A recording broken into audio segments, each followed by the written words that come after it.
I'm the project leader, the technical project leader for all EQ AMGs. They are all based on the Mercedes EQ architecture. Yeah. And we made our AMG products on the EQS, EQE, and here is now the EQE SUV. What is different versus a serial EQE is here you see the AMG line, and here you see that we use the base fascia. Still we do different chrome applicas. You can get them in night package 1, which comes then in the front and in the rear black, and you get night package 2. Then in addition all the badges and the star go black. But what you see very well, and there's a difference here with the black panel and with our panel, AMG panel with the vertical stripes, where you also have this as structure 3D. What we are very proud on is that with the EQEs we now roll out that we do not have a Mercedes badge anymore. No, we have our AMG crest. I have seen it, and congratulations on that. That's a region around. I mean, Affalterbach is a small village.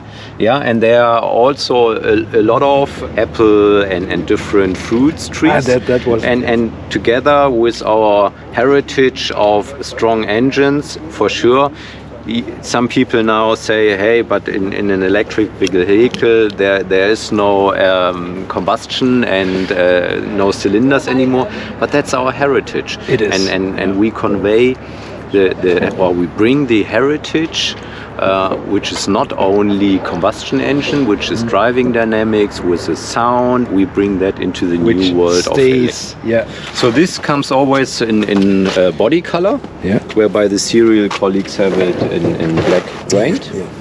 Then we have 21 and 22 inch wheels. That's the regular brake here. That comes also with red calipers. And we have ceramic, which you can also order as an option.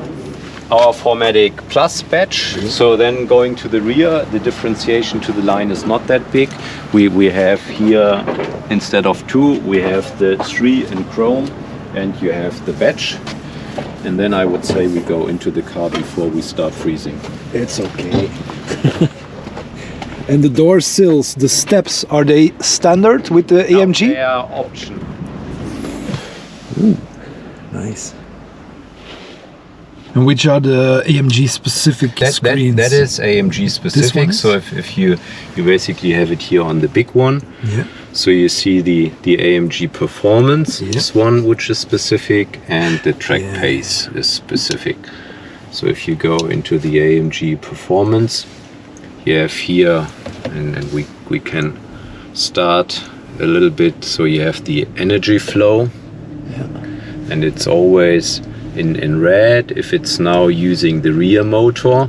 If we then accelerate more, then it's using rear and front. Or if you have driving situation where you only want to do the front one, then the system automatically uses the one which is most sufficient. So I saw this one for the first time as well on the S-Class. You even have 2.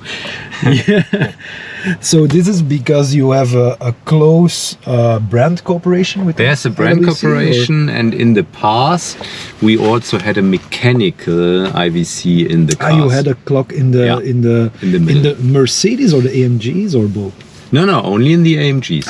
Okay. So this is a brand cooperation with AMG, not Mercedes. Correct. Okay. See, I didn't know it. And now we integrated it back into the cars again as a digital one. Technology is going digital. Yeah, but it's too fun. So you could have your energy flow here, and in the meanwhile. Ready for takeoff? Yes, I am.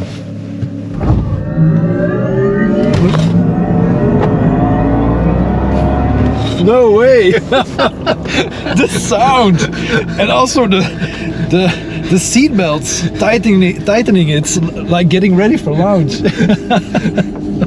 You did a kick down like a lounge? Yeah, it's sort of, we call it race start. I mean, this is not a car which is intended to go on a racetrack. No. But this is an AMG which has driving performance. Yeah. And we have our own AMG motors in it, and even with the base setup, you come to 460 kilowatts. Yeah, we are talking about 950 Newton meters. I mean, that's quite a bit.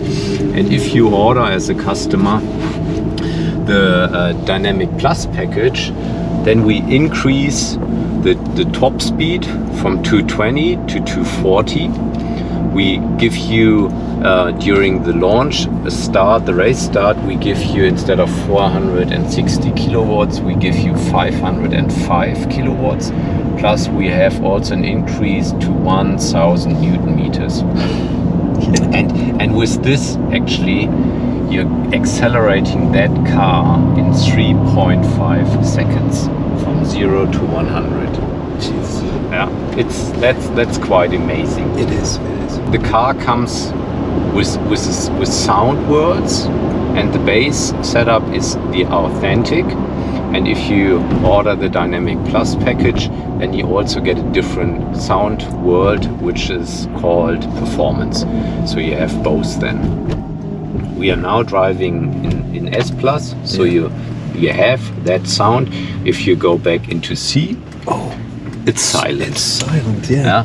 It's on C, we are only sort of emitting the sound to the outside, which we are legally forced to do. Electric car is so silent, we have to artificially give sound to the outside that pedestrian know that their car is coming. So right now on the outside you have a humming sound, kind of? We have, there are certain frequencies which are legally, you need to be in a certain bandwidth of frequencies. Yeah. We do it front and rear. Okay. Yeah, and if you then, for example, go into S, then you have already a little bit more sound inside and outside. And if you go to S Plus, you have it even further. Yeah. So, as a bystander, when the car passes by in S Plus, you have another sound experience on the outside than when you are driving in comfort mode. Yeah. Oh, I didn't know that. Yeah. For us, from AMG, driving performance has also to do with sound and the DNA of the sounds. I mean, that was what we just discussed a little bit on our AMG Crest. Yeah. With the technical ingredients in there. And for sure, the electric engine is not giving you that sound experience a V8 is giving you. But we clearly said we need to deliver sound and also sound worlds which convey the message of performance, that you not only get the feedback from your, I say, popometer if you're driving through corners, but also that you get an acoustic feedback, what the engine is doing, how much power you actually request with your pedal position, and that's what we incorporate in a pretty long way and intensive way. In the beginning, there were some debates. Shall we just make a V8 sound in that car? And we quickly decided, no, the technology is not there what a V8 has. So, the power is there, yes, but it's different. So we need a different sound experience, and that's what we created with our two sound worlds. So it is a completely synthesized, started from scratch, and based on what is it? Pure science fiction sound? Is it electromotor sound? What is the inspiration for such a soundtrack? Because it's I think it's a mixture of a lot of different things. I mean, you need to have a low tonality to convey the strengths. You need the a little bit higher to see how fast and that you get the emotions into it. We work with studios together to create these sounds, and I remember we had days we were standing on the proving ground and letting cars driving by with different sound. Now go to 2 and then we did it hardwired again. Okay, here. Okay, no, that one. But we mixed 2 and 5. It took some time, and we have always air suspension in the car. Okay. We have the adaptive damping, and we have, same as the serial colleagues, we have rear axle steering. But we only go to 9 degrees, but it comes as standard, the 9, due to the fact that we have a little bit wider tire set and we need to stick into the same wheelhouses. Yeah, okay. But 9 still is a lot. Yeah, it's a lot.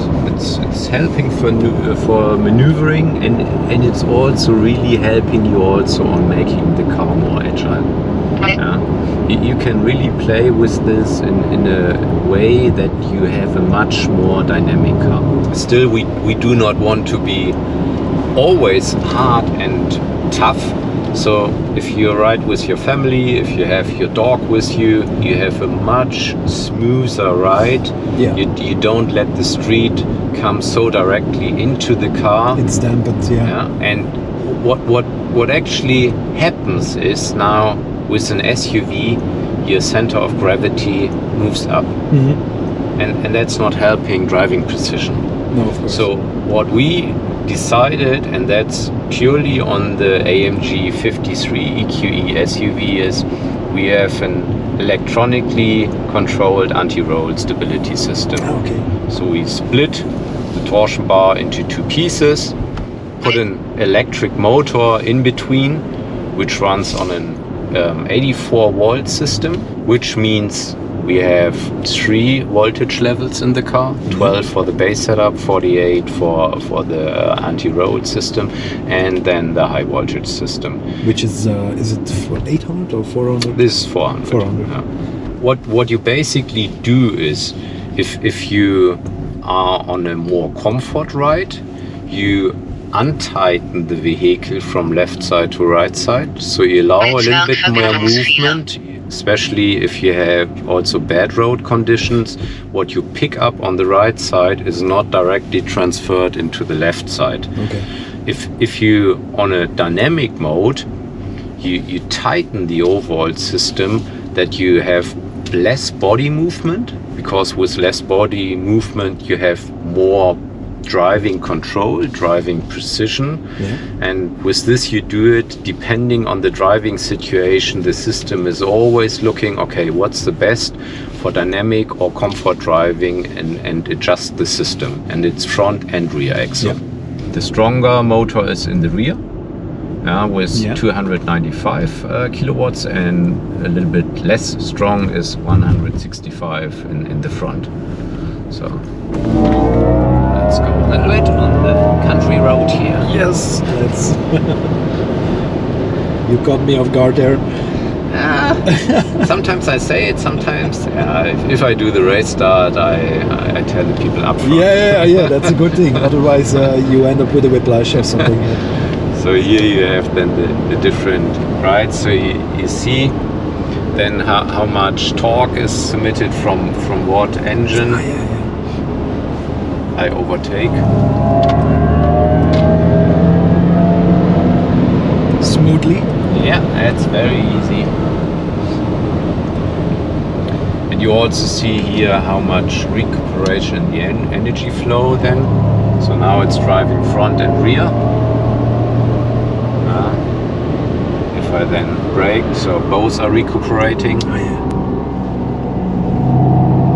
So if I drive very smoothly, then you would actually see that only one engine is applied.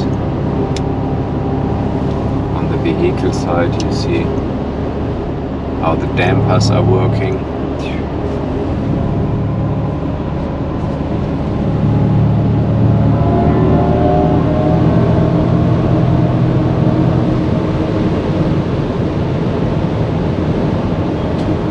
Overview is also that one where you see the torque and the kilowatts. Yeah, the interfaces are really nice. Interface animations. And you see it's all information which we anyway use to make the car a good, controllable, balanced car. Mm-hmm. And you can also, as a customer, if you are from the technical perspective interested, you can get all that information in the telemetry data. Here, if you scroll up and down, you see all the data which we can show you and which you can pick. That is a lot of text. Yeah. And normally this is recorded but is hidden, and now it is open to the fan, the public, the technical driver. A little bit a technical freak, to be honest. I mean, most people will not use it, or they will just go into it and that's it. But it's there, and we show it, and they are not bad data. So I mean, that's the way why you can offer it. Yeah, it's crazy. If you have interested people. Just all these interfaces, it's just crazy.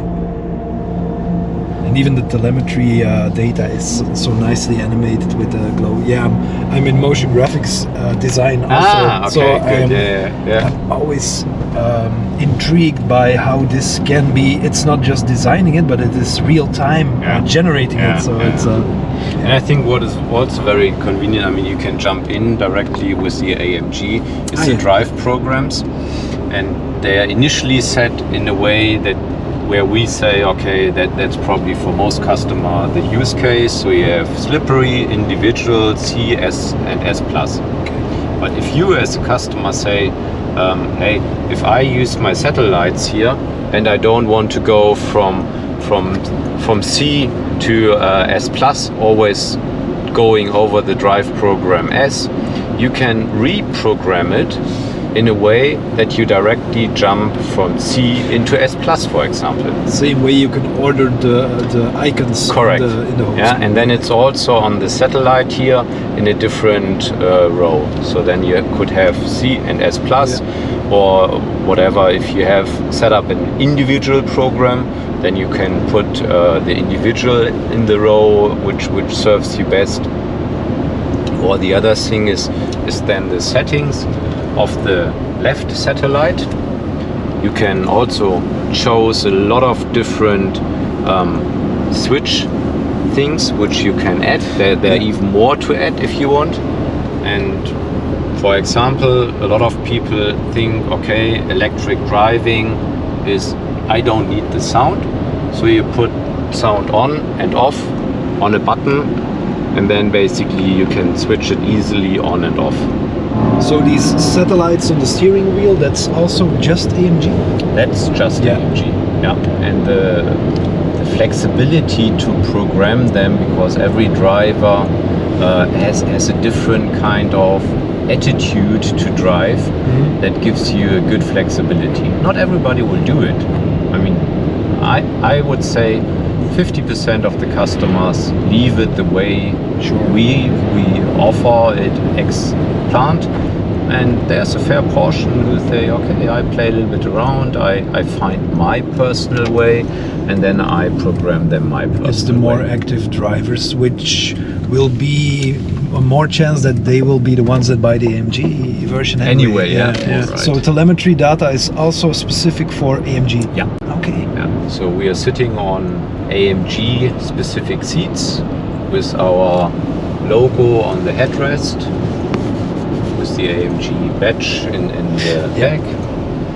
But they come actually in the same colors as the serial colleagues offer their interiors also. So 3 different interiors. Oh, here we go again. All right. Yeah, but that was on C, not even full throttle. And how easily that car is accelerating. I mean, that's so fantastic.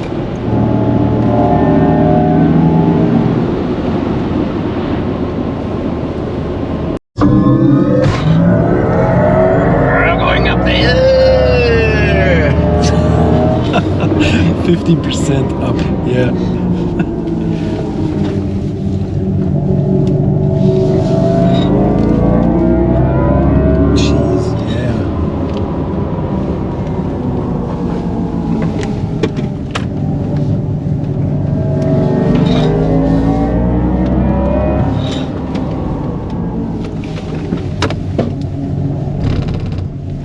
That's the salt. That is normally not doing it.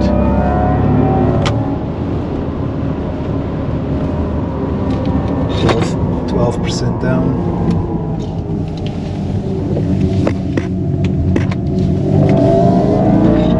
Jeez, man, I need my own test track. It's so much fun. Yeah. Yeah. Here we go. Physics are still there, but they are good.